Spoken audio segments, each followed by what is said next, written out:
오미크론 변이가 확산하면 오는 3월 확진자가 2만 명에 육박할 것이라는 예측이 나왔습니다.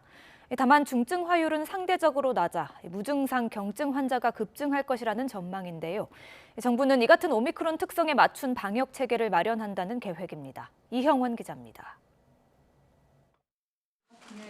정부가 오미크론 변이 확산을 우려하는 가장 큰 이유는 환자 급증으로 의료 대응이 힘들어질 수 있기 때문입니다.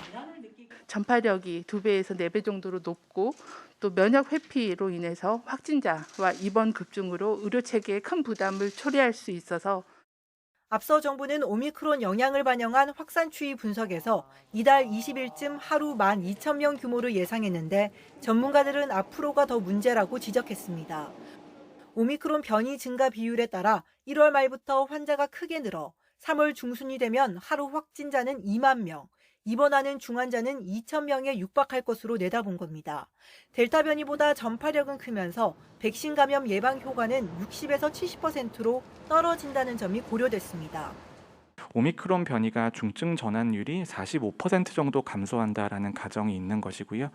3월 중순 정도에 재원 중환자 수가 2,000명 정도에 도달 가능할 것으로 보입니다. 이때까지는 어느 정도 의료 체계에 대해서 대응 역량을 조금 더 늘릴 필요가 있겠습니다. 먹는 치료제를 적극적으로 도입해 의료체계 부담을 줄여야 한다고 강조했습니다. 파이자의 팍스로비드 투약 때 입원 중증 환자를 최소 절반 이상 줄일 수 있다며 충분한 물량을 제때 투약할 필요가 있다는 겁니다.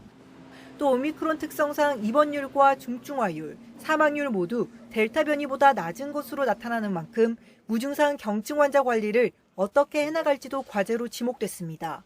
중증도가 낮은 대신에 환자 수가 크게 늘기 때문에 중증 환자로 인해 사망을 줄이면서 이번에는 경미한 환자를 어떻게 잘 관리할 것인지가 또 숙제가 되겠습니다. 오늘 경증 환자 급증에 대비해 정부는 속도와 효율성 중심의 방역 체계로 전환하겠다고 밝혔습니다.